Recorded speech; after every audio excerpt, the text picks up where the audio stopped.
Welcome to the High Vibration Reset. I'm Ciara Conlon, your host and guide, and my aim is to simplify transformation, to help you to remove all of the blocks that prevent you from reaching your full potential. Now, this episode of the podcast is one that I've been waiting for quite some time, because my guest today is one of my dearest friends, Córa Garvey. Córa is a virtual COO, a systemic coach with a master's in mindfulness. Not only is Córa a virtual COO, but she is my virtual COO, helping me to get more organized so that I can scale my business. Córa worked for many years in global multinationals. She worked as a project manager, a program manager, a product manager. There was a lot of stress in this environment, along with the personal stress that comes with parenting and lots of other areas in her life. In this conversation, we speak about how she went from just understanding and knowing what stress management should be to actually integrating ways to manage stress in her life. We spoke about emotions, mindfulness, as well as systems, and how systems and structure are not so restrictive as I once thought they were, but how they can be so liberating, allowing us to have more space and creativity in our lives. So I hope you enjoy this episode as much as I did interviewing one of my best friends. So I hope you enjoy.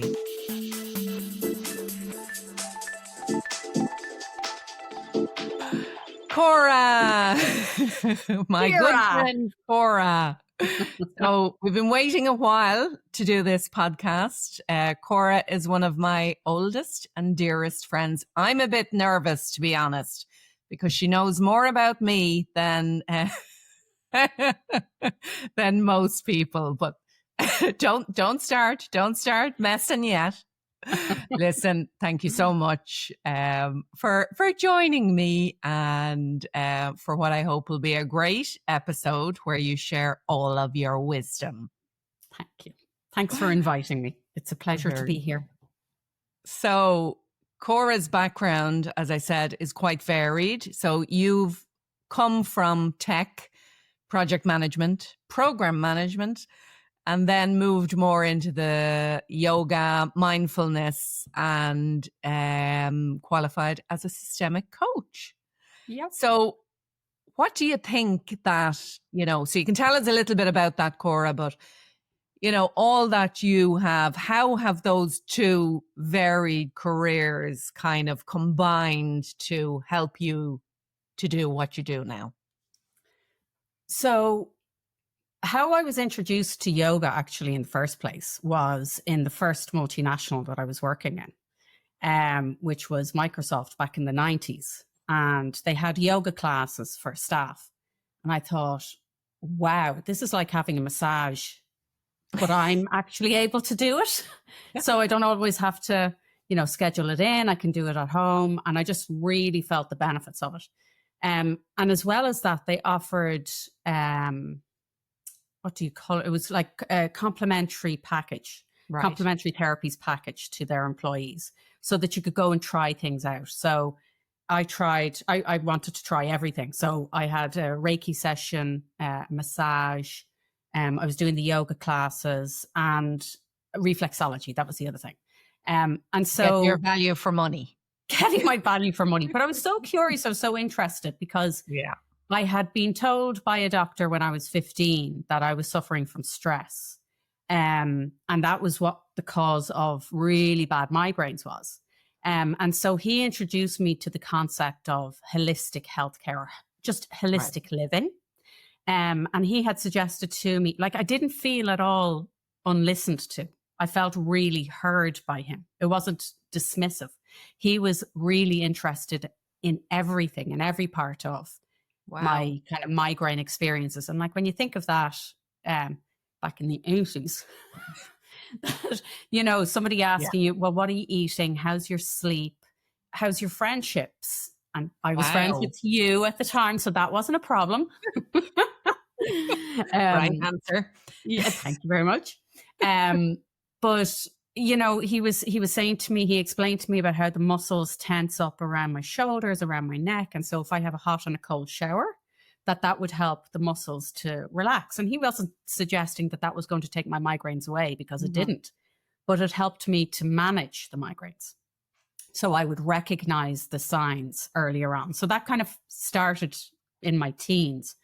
And by the time in my 20s that I was working in a multinational global environment and the stresses that brings, and I was clueless. Like, I thought I was, you know, well prepared. You know yourself, you think in your early 20s, mid 20s, that this is it. You know life. You know what you're going to do. You know what you're working as. And I just, like, the stress really hit my body, but I didn't really realize it. So that's where I started to get into yoga. I was already playing camogie. And at that point we were performing really well. Like, I was captain of the team, and we had just won a senior A title. And so very competitive, always very on, very, you know, loads of travel, loads of social engagements, lots of work. I was ambitious, but I hit a wall in my mid to late 20s. And at that point I thought, I don't understand, like, how has this sort of hit me so badly? You know, I've been doing everything right. So that was the beginning of my, okay, I need to learn more about this. I don't want to just attend a yoga class. I want to become a yoga teacher. I don't want to attend a Reiki session. I want to become a Reiki teacher. You know, so I started to do these complementary therapies while I was still working in the corporate environment. And more then over the years, I started to see all of these companies introducing these practices. But it was only like in the past 5 years, 10 years, that I really started to understand where that little switch was of what is it that really, really makes a difference. So, you know, it was kind of that, 30-year journey of, you know, trying all these different elements, which is very much what systemic coaching is it's looking at the whole environment, the whole system, and looking at it from different perspectives in a really curious way. So like the mindfulness element of non-judging, you know, and non-striving. So bringing it all together. That's where I have reached today. Yeah. So, and that's one thing, like when we were in our 20s, you were always doing something new, trying some new course. I was busy having children and you were busy educating yourself. But up to a certain point, you were doing these courses, but probably not living what you were learning. Would that be fair to say? Oh, absolutely. Yeah. I would attend a class, or I would, you know, attend a learning, and I would be all in at that time. And then I'd leave and I'd go, I'm still stressed, because I'd feel fantastic while I was doing that class. And I think this is the piece that's very familiar for people, is you can be doing the class, you can be thinking to yourself, oh my God, I feel so much better. Thank God. And you walk out the door, and the first person who cuts in front of your car, you're back to, you know, and you're like, where did the Zen person go? How can I bring this integration in? And so the integration piece is really what I'm really interested in. Of how can we bring this into daily life? And, you know, like, I love all of those images of, you know, sitting on a beautiful mountain and it's a fantastic sunset. But the reality is, how can I practice? I'll give you an example. Sorry, today I parked my car, and when I came back, I couldn't get in because the person beside me had parked so close. And I was in a hurry, life, and I was thinking, oh God, like, how do I practice? And I knew I just need to breathe and just take a moment. I don't know what's going on in that person's life. They certainly didn't notice what they did, or maybe they did. I don't know. But how can I mind myself? So, yeah. But you've learned now that, you know, over the years now of the last number of years where you've, you know, studied a master's in mindfulness, taught it to hundreds of people, brought it into corporate environments, it's now become part of who you are rather than something you've learned to do. Exactly. Yeah. It's no longer something I have scheduled in to attend on a weekly basis or a monthly basis. We will talk more about that in a minute, and you know how you manage to do that. But let's just go back to that kind of shift or that change. So you were learning all this stuff. You were in really busy corporate environments, global companies where you were working late nights with young children and things like that. What was that tipping point that made you say, "F this, I'm out and I'm moving over here"? So what I mean as well is, you know, there's a lot of people that want to make that career change. What was that? It was a culmination of things. So it was no one moment. You know, I set up my own complementary therapy business like way back in 2000, and I think it was 2004. Like I'd qualified as a Reiki practitioner, and then I was a reflexologist as well. So there's some of the and a nutritional therapist. Oh yeah, I forgot that one. But these kind of things helped me to, I felt, stay balanced while I was working as this product manager in multinational.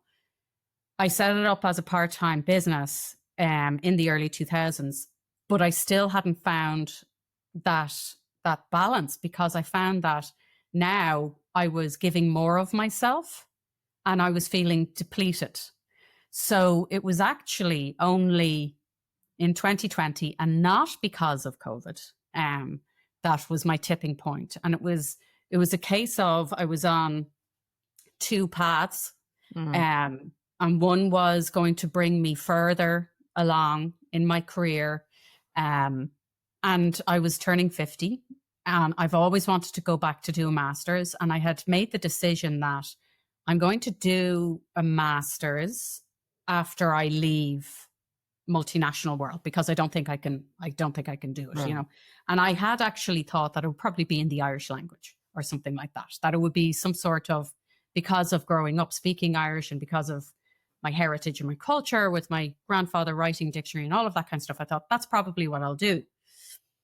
And then suffering from so much stress in a couple of years leading up to COVID. Again, it was those late hours. It was kids who weren't doing great with school. It was all the travel. And I felt like there were times, especially during COVID, I could be sitting in the room, and I know this is familiar with a lot of people, be sitting in a room and life is happening outside the four walls of this room. So I could have been sitting anywhere, but I couldn't be a part of family life. I wasn't having dinner with them. I wasn't, you know, I wasn't doing anything with them because I was on one call after another.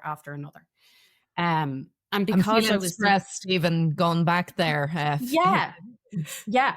And like, that's a great point to say, you know, like calling that, especially as coaches, of saying, I can see that stress coming back into you because your body holds it. Your body remembers it. It's your muscle memory. And I can feel like, oh God, it was so stressful. Yeah. And then, you know, I had decided, okay, well, during COVID, can't afford to leave. You know, we don't know when this is going to end. We remember the financial crisis. But I had signed up for the Masters in Mindfulness because I had started reading a book. And I told you about this book before, The Body Keeps Score by Bessel van der Kolk.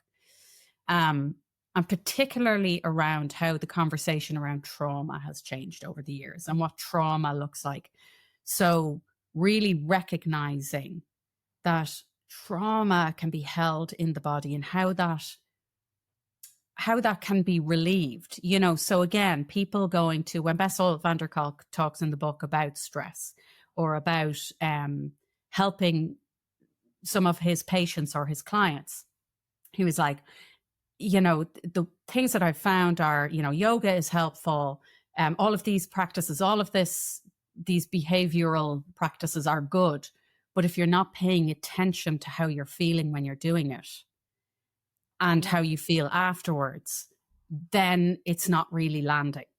Yeah. So it's that reflection piece that I thought, there's the secret sauce, because I seem to be doing all the other things. Yeah. But I am so stressed and I can't seem to stay in this environment. Like, I would ask my colleagues all the time, how can you just put up with it? Because I could never make sense of, here's the wording in the culture of this environment, but here's the behavior. And I was just like, I don't understand. And I've since learned that my brain does not compute in that way. Okay. If this environment doesn't match what you're saying, then I'm really confused. And you were, and not only confused, you were so stressed out. It really was a phase in your life where it was, I suppose we could even say, people looking at, were worried. Yeah. How is your body going to sustain this stress? Yeah. And that, so many people probably listening, the same thing. It's that corporate environment where you disagree with the values or what's going on, but then you're coming home to the challenges of parenting, the challenges of having aging parents, and all of that other personal stress. Yeah. So how did you get to that moment where you said, I'm gone? So, well, just to highlight as well, like, Ciara, the stress that I was under, but like, to kind of emphasize, there was one night I was asleep and I thought I was handling things. I thought I was juggling all the balls. Oh, how we laugh now. All right, pipe down. You were doing great. I was doing the best I could. You could. But like, this was what I meant about, like, the body keeps score. I was asleep one night and I woke up thinking there was something happening to the house. I thought something was happening because I suddenly developed in my sleep stress-related vertigo. So it felt to me like somebody had picked me up by my ankle and was swinging me around the room. And I was so frightened. And, woke my husband Dave up and was terrified, going, what is happening? And both of us, like, it was 4:00 in the morning. And I was going, and this was the culmination of just trying to hold it all together. Yeah. Like, and, there's a lot that I'm not sharing here of the why. And there's, like, I could tell you the story, but I could tell you loads of stories. But the kind of part of the reason why I don't is because in the mindfulness space and in the coaching, as you know, it doesn't matter why, because what we all start to do is compare our stories and go, oh, well, that's really bad. So what happened to me isn't that bad. Or, God, that wouldn't stress me out at all. Or, you know what I mean? That's what human nature we do, So the why isn't the important piece. It is a piece, but it's not the important piece to be able to practice mindfulness, which is the tuning in and the settling of minding my own body, like minding my reaction. So like you had said, called my attention to, I can even feel the stress, like I can remember it. And you just saying that to me reminds me, because I'm immediately out there back in the story again and going, oh my God. And my shoulders are tight. But you just saying it to me helps me drop my shoulders down and breathe. And once I do that, my heart rate is lower, my blood pressure is lower. You know what I mean? So, and then that is helping me to mind myself. Yeah. make It's wiser that. choices. So I know it's not exactly answering your question of what was that Oh, moment. no, it is, because the stress got so bad that you had to make a make that choice. change. You know, Yeah. you didn't have to. You could have chosen to stay, because often that feels like the safer choice. Mm. But yeah, it was enough to say, I need to change my life. Yeah. Yeah. And talking about that, what you were saying there about the story. So we get caught up in our stories and we compare our stories to others. But as you say, the story doesn't matter. And we have to kind of stop telling that story, because sometimes it's an excuse to keep us in that place. Yeah. Absolutely. And on like, this is for anybody who listens to this and goes, but like, I'm heartbroken or I am devastated. Absolutely. And it's honoring that. I really stuck with my story, and it was exhausting. And it's, it can be like, it doesn't matter about anyone else. It's about how that story or those, that kind of, it's almost like it's the only thing you're kind of caring for yourself by repeating the story to reassure yourself that you're not making this up. Yeah. But then you're just caught in this loop of, how do I break it? I don't want to feel this way, but I don't want to forget. I don't want to feel this way, but I don't want to forget. And then you realize that actually minding yourself is not forgetting, and it's not letting go, and it's not saying goodbye to whatever or whoever or whatever the situation may be. You can still have that real honoring for whatever has caused you stress or pain or loss or sadness, but minding yourself and holding it, making that space for that. So when you say honoring, is what you're saying really is acceptance? Is it acceptance? That's a great question. I think sometimes it's making a space for something. I don't know if it's acceptance always, because you don't always want to accept it, but it's allowing it to be there. So do like the poem that with the mindfulness course, poetry is a big part of mindfulness. And I honestly, like, before I did the course, I was like, poetry, okay. Not my bag. Cool. I'll go with it. And then I have just fallen in love with poetry, because you sure have. I sure have. I'm about to quote a poet. Great. Go for it. You always find beautiful ones. Oh, well, no, it's just The Guest House by Rumi, like a 13th century philosopher who talks about this being human is a guest house. Every day a new arrival, and a meanness, a depression. But he's suggesting open up the doors and let them in. The suggestion isn't, though, to keep the other door closed. You allow them through the house. Yeah. And I think it's just such a great metaphor of, if you try to push it away and try to keep the door closed and ignore that and be happy, and all you're hearing is that louder and louder knocking on the door. Yeah. And then sometimes if you can open up the door, and however that feels safe for you, and the safety is a really big thing, but opening up that door, the front and the back of the guest house, and allowing it through. So, we feel happiness without ever questioning it. You might get a fit of the giggles. You've not a clue why, or just a sense of excitement. And you're like, oh, I have no idea why I feel so excited, but I'm so excited. Whereas when you feel that opposite feeling, you go, what's going to happen? What's happening? We're not really taught how to allow that to also pass through. But it's also interesting is when we feel happiness, we want to hold on to it.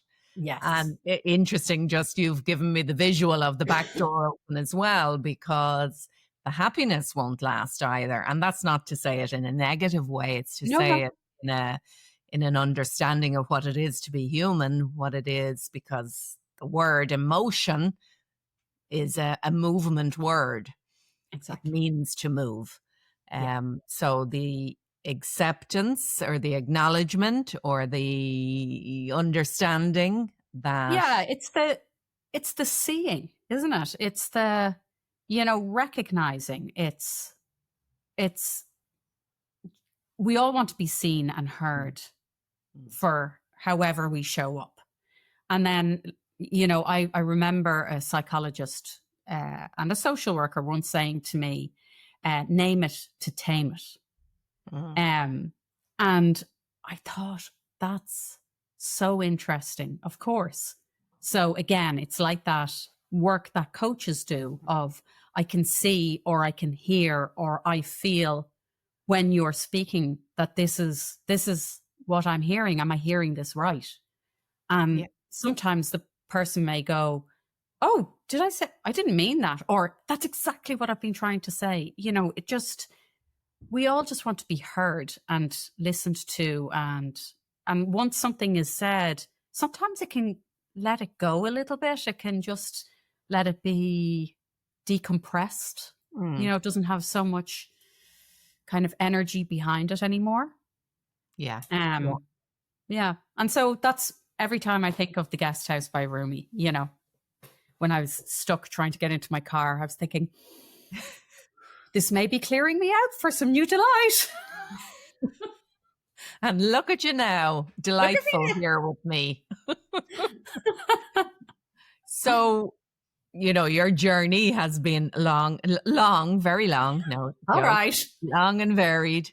And it's kind of when you just thinking or looking back, obviously I know the journey, the lens, and if we look back through the lens of systemic coaching, and maybe you'll explain a bit more what systemic coaching is, and I suppose how the systems can kind of shape our human life as well as our business lives. But I'll let you talk. Yeah. So do you want me to go into what systemic coaching is first, or how I got there, or just all of it? Just give us a little insight into, Yeah.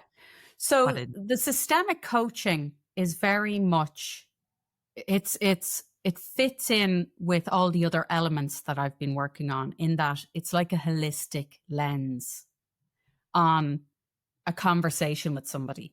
So you're not just looking at a particular situation. With systemic coaching, you're looking at the whole system that somebody is navigating within. So it could be a work environment. It could be everything. It could be, I'm really overwhelmed. Okay, well, from a systemic coach, let's build a picture of what everything is. And these are done in as kind of creative and as simple a format as possible. Again, without getting into the story, we're just creating a picture of, what does this look like? And it's almost like, so you can come up a level to look down. And what's really interesting with it as well is that it gives a person the opportunity, again, for a whole system to be seen. Because sometimes when we're caught in a story, we may be looking at only one element of it. When we look at, maybe relationship wise or communication wise, there may be elements of it that people don't want to add in there, or go, it's not important, or even, if somebody important is a part of that picture but has passed away, they think, they're not here anymore. They're still a part of that picture. And so it gives, again, this ability to really look at, what does the system look like to you? What parts are important to the whole picture, whether past or not, whether still in contact or not. If it's part of the picture, if it's in here, then it's part of the picture. And so it allows it to be seen. And it can just be, a name. It can be, we can work through colors. We can say objects. We can do shapes. the sense making will come afterwards. It's just creating that picture and allowing someone to step back and go, does that look like your whole picture now? And they go, yes or no. Yeah. No, I think there's still something missing and it might be this. Great. Yeah. Okay. And then we go from there. So it really, to me, it felt like the tying together, I think, of my complementary therapies business, of which, I never finished, sorry, that I went on to become a yoga teacher with Yoga Therapy Ireland, 2016, and then went on to do the advanced skills in yoga therapy, and then did the master's in mindfulness. But I still felt this disconnect that here's where I was working in my corporate environment, and I availed of all of these, but I still could not come together with it. And when I did the systemic coaching, it felt like, there it is. This is how it comes together, because, as I was saying at the beginning, the integration piece is what I'm interested in. How do we make these practices make a difference to our everyday, not just when we go and attend a class or a practitioner? Yeah. So you've been my coach most of my life. we were probably each other's coaches without knowing what coaching was. It probably just came natural to us. And we've worked together in many shapes and forms over the years. You have been a very popular coach in my Life Flow Coaching Accelerator. And now you've taken a different position to help further me, which is my virtual COO. And for anyone who doesn't know what a COO is, it's your Chief Operations Officer. So just speak a little bit about that in terms of, the sense of how everything in your past has come together to really make sense of who you are and what it is you're best at to offer. And this is something that you offer generally small businesses. Is it core? Yeah, it is. Yeah. So just explain that a little more. Yeah. So I also had set up a little business when myself and my husband ran our own water sports business. So I've been running my own side little businesses for not decades. Little businesses. Not little businesses. Yeah, no, in fairness, I've been working with a lot of clients in many different environments, different sectors. But so the product program management, I love doing it. I absolutely love it. But I don't like doing the same thing all the time. I kind of like with the complementary therapies, I want to give people the tools to be able to do something themselves. I want to be able to show people that there's different ways to see things. There's different ways to organize things. And it all depends on how you, in your mind, see things. And I think that was what evolved over the past few years, the recognition that we all see things differently. And it's this recognition. I work with quite a few people who are neurodivergent, and I recognize a lot of neurodivergence in myself. Yeah. So it's this kind of offering of, let's look and see, how do you see your operations? Where is it that you want to go to with this? Because I worked for almost 10 years in global operations. I've worked for nearly 30 years in software product and project management. There's a huge amount of techniques and tools that I find so straightforward, and I forget that other people, because this is what's expected of you in these corporate environments, and this is what I've been working on for years. And I've always loved that side of the work. I've loved the people I've worked with, and it's always just been on the, I don't understand the values versus behaviors piece, which now I recognize that that's, just my way of processing things is, this is how I'm doing it. This is who I am. This is how we operate. So now with the virtual COO, it's like it brings all of that experience, and it also brings in the systemic coaching, because I'm working with an individual to understand, how do you see things and how would you like to manage your operations? And then it's like, what techniques can we put in place so that it works as smoothly as possible, so that you can step into that CEO role, or, you know, looking at scaling or looking at collaboration. How do you step out of those day-to-day admin tasks that are so repetitive, but maybe there are ways to make them just a little bit more, fun and exciting is probably the wrong thing to say about operations, but that's how I get about, you know, I love a good spreadsheet. And over the years, you've helped me so often with spreadsheets that I didn't want to look at, and set up little systems for me. And there was a stage where you know, worked with me to get my business to a certain level. And it definitely had a massive impact on how I ran my day to day. But more recently, again, that's been kind of a little bit more about scaling, a little bit more about refining the structures, and something that I suppose I would have resisted. You know, and like, I think this is the thing here. Sorry for talking over. I think for years I was doing my job going, what do I even do?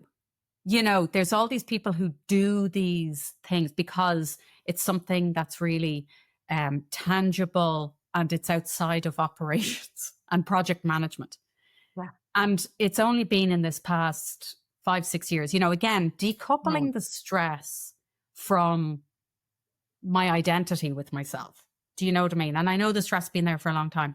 So really understanding that I love organizing stuff. Wow.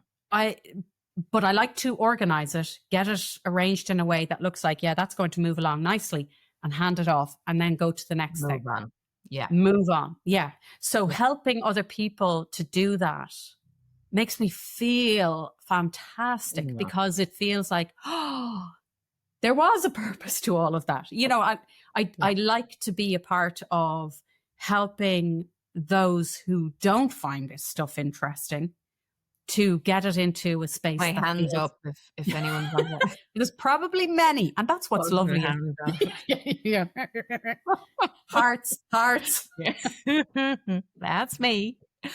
So so you would have seen the resistance in me, you know, and do you think when you work with other people as well, like, is it fear that people resist systems? Is it personality?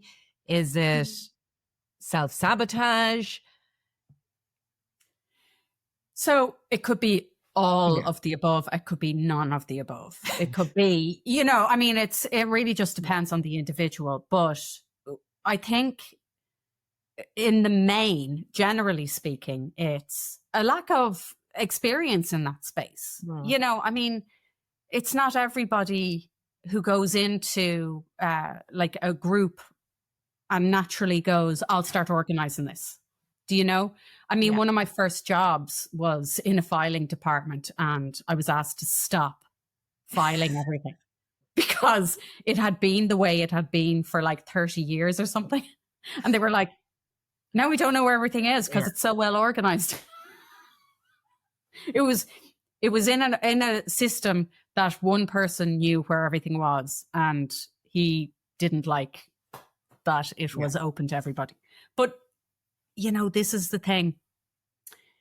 When you acknowledge that not all jobs suit all people, and that it's not a failing of yours not to like or want to do some of these things, then it releases you from the pressure of, you know, I should be able to do this. No, if you're running your own business, like everybody knows, if you're running your own business or you're a small business and you've got all of those different hats, I mean, the reason why you got into it was to provide whatever service, product, offering that you're passionate about. Yeah. And the admin stuff can take up so much time. And if that's not where your passion lies, then it's not a failing on you.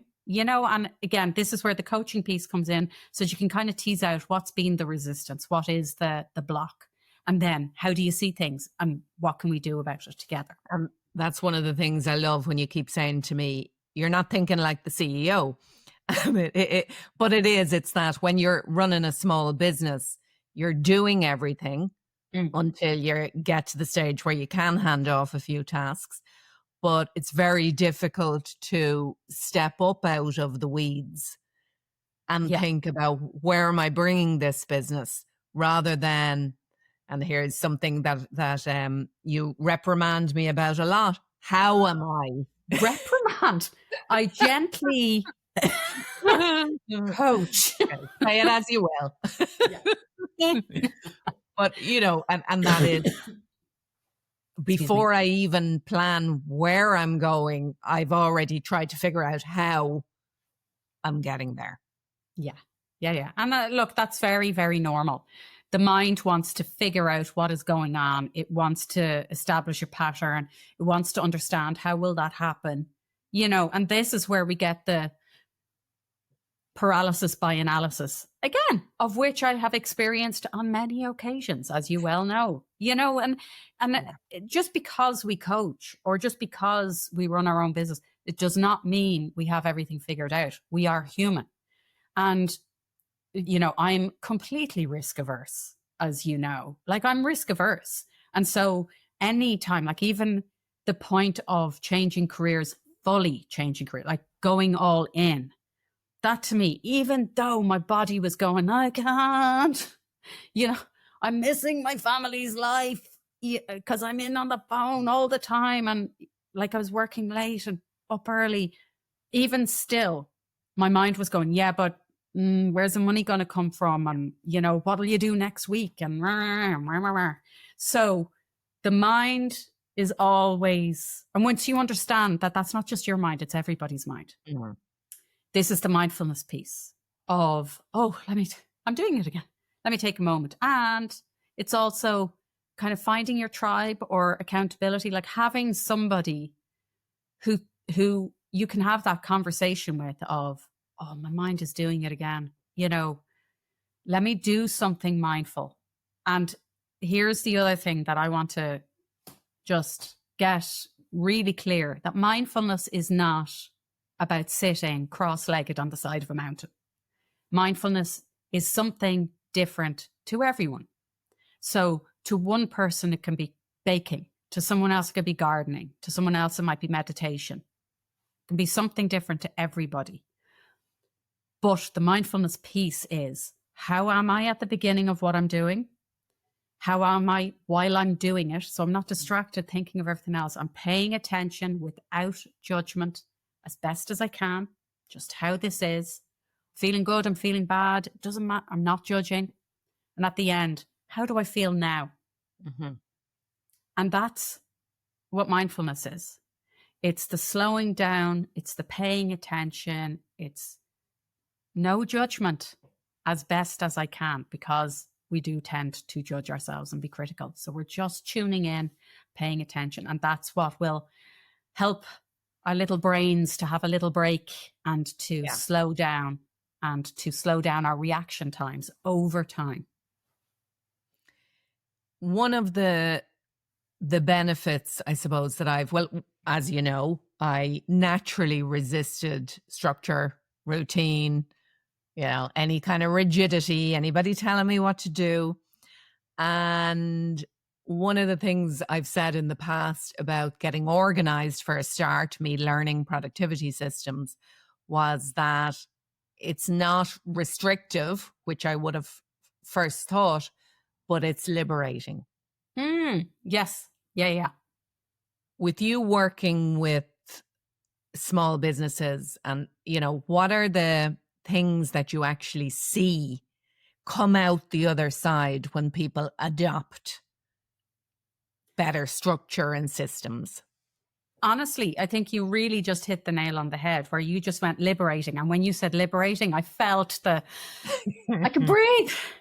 And like one of the things that, you know, I was thinking about before coming to talk to you was the feeling. It's about the feeling.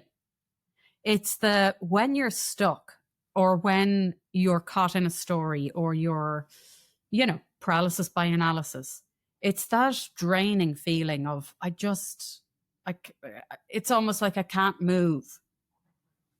And then when there is just even a little change, like a little movement to look at something from a different perspective or putting in place something that you're happy enough with as a process or something that it just takes it off your plate. Like one of the examples I often see is, an activity, a task that has to be done that literally takes up hours of people's mental capacity week after week after week. And so getting people to put that down on a list and then to start to break it down into small pieces, that alone takes the power out of it. It allows it to be seen. It's out of your head. It's like one of those things, like the big thing that you keep putting off. It's big because you keep thinking, it's going to take up so much of my time. But if we put it down on a list or put it just down on a piece of paper, break it down into smaller bite size and see, is there anything that I can do with this? Do I need to ask for help? What do I need? How can I manage this? And once that first step is taken, the energy just shifts. And, another thing that I've been saying to quite a few people recently is, how it is if somebody that you love asks you for help. And that can be family friend, it can be a friend, it can be a student, it can be partner, it could be kids. If somebody asks you for help and you can help them in any way, maybe it's to refer them to someone else, you feel brilliant for being able to help them. One of the hardest things to do is to ask for help yourself. Yeah. So instead of thinking, I need to ask for help, think, I'm going to make their day today. And I joke about it because it's really hard thing to do. But again, from a systemic coaching perspective, I know I'm going to pay this forward. I know I'm going to pay this back whenever I can, because that's what life is. It's cyclical. There's these ups and downs, sideways, but who can I help and who can help me?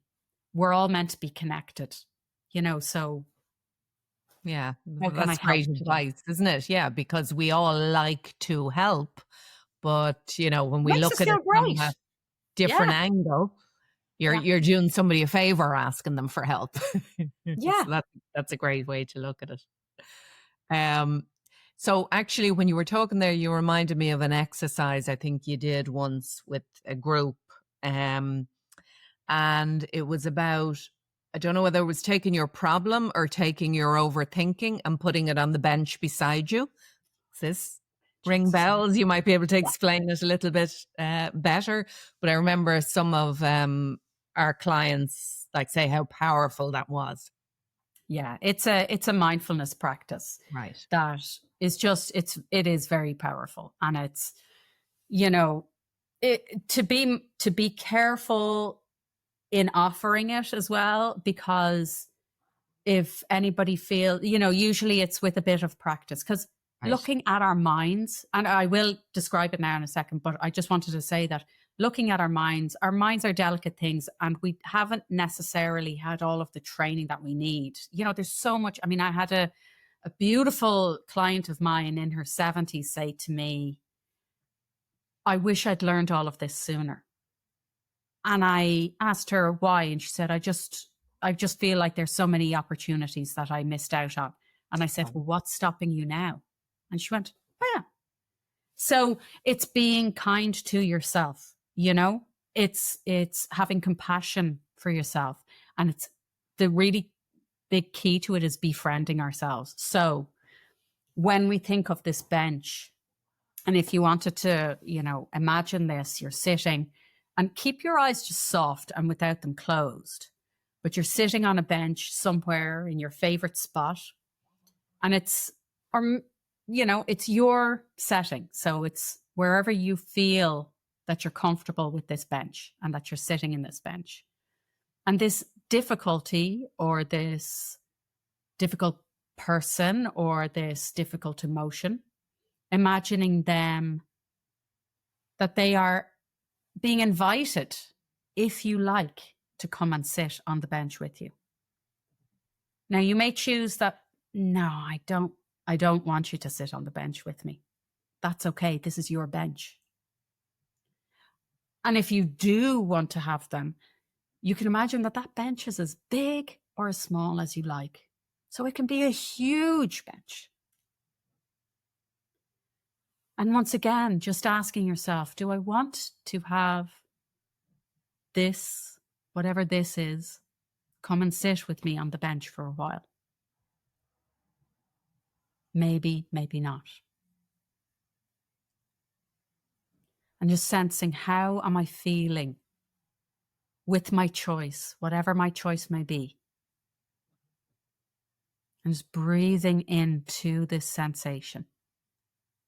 If it's in your heart, in your tummy, in your hands, your teeth. Taking a nice deep breath in through the nose.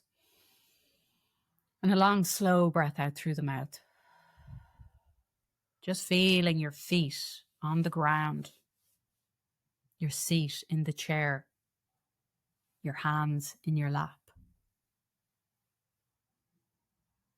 And you're back here, present.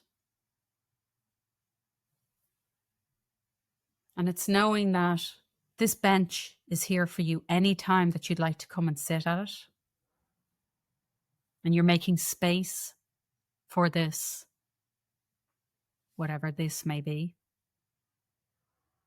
And this bench belongs to you. So these choices are here for you at all times. Always tuning in to mind yourself as best as you can. And then you slowly open your eyes if they were closed or if they were looking down, just to reorientate yourself, coming back to this present space that you're in. And again, this is that making space. But it's a great way to almost, to see something separate from yourself. Yeah. Because we're too in our problems or in our overthinking. It's all in us. Whereas if we can just separate it, if it feels okay for a little bit. Exactly. Yeah. It just allows us that little bit of space from it. Yeah.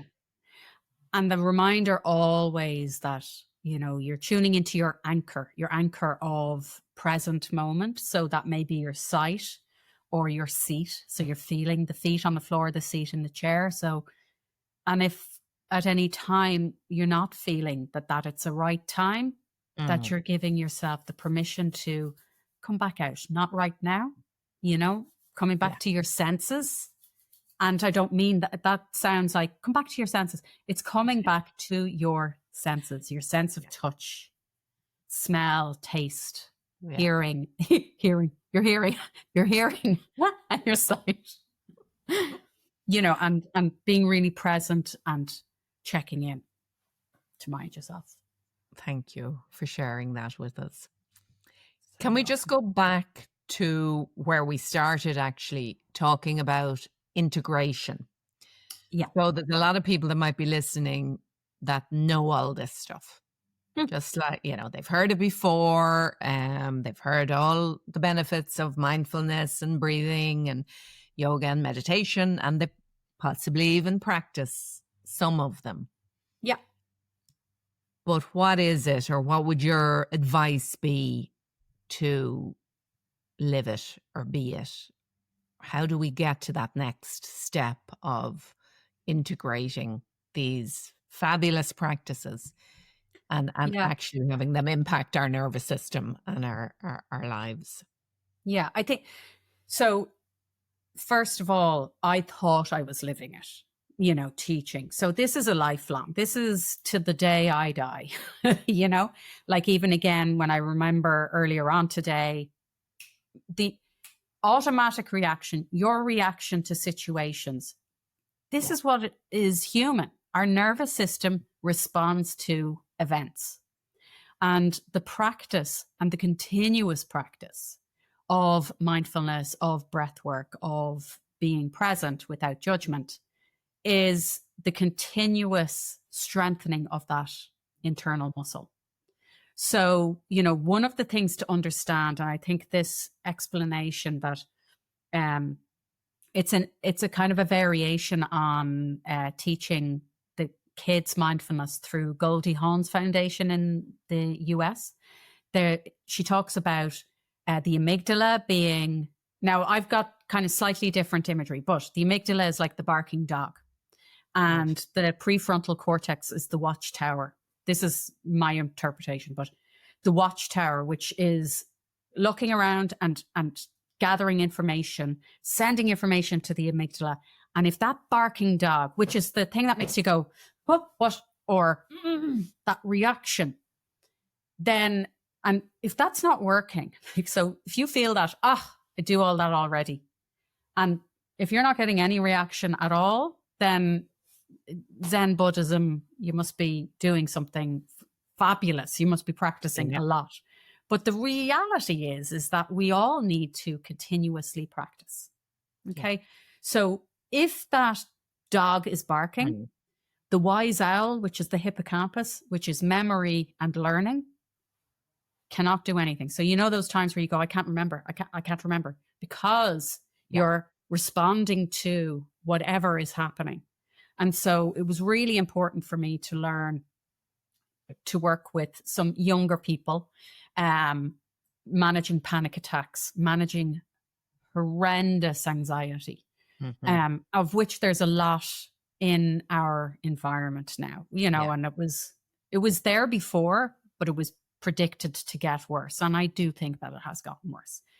So one of the most important things is that you might feel that you're doing great. How are those around you doing? If they're doing great as well, then continue what you're doing. However, the more that you can practice with mindfulness, it's about embodying the practice.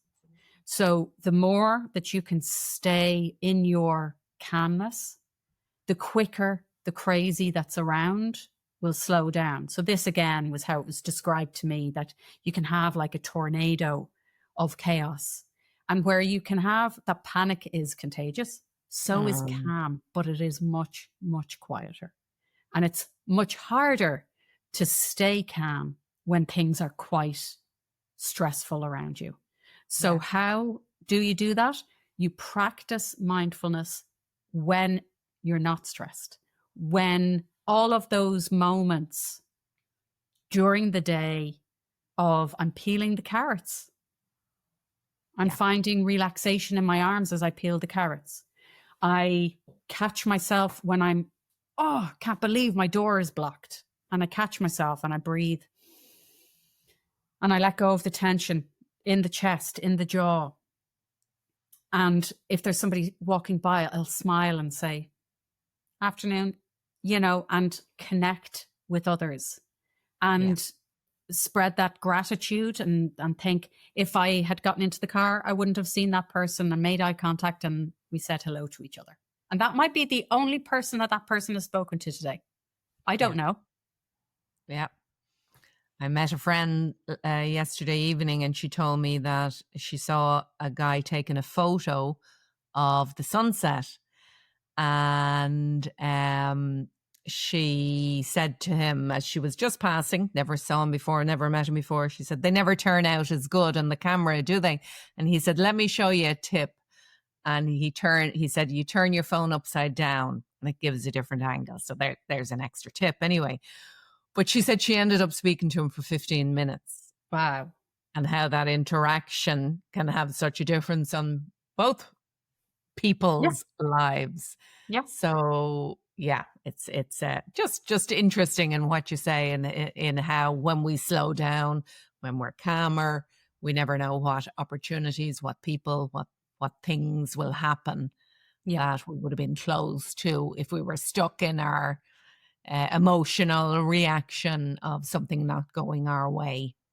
Yeah. And So, sorry, just to kind of add as well, that is one of the elements that I add into all of the sessions that I do in general, not always in terms of coaching, but always in terms of yoga or mindfulness classes or coaching big groups, is taking a moment at the start to check in with how are you? What pace is your mind going at, and what pace is your body going at?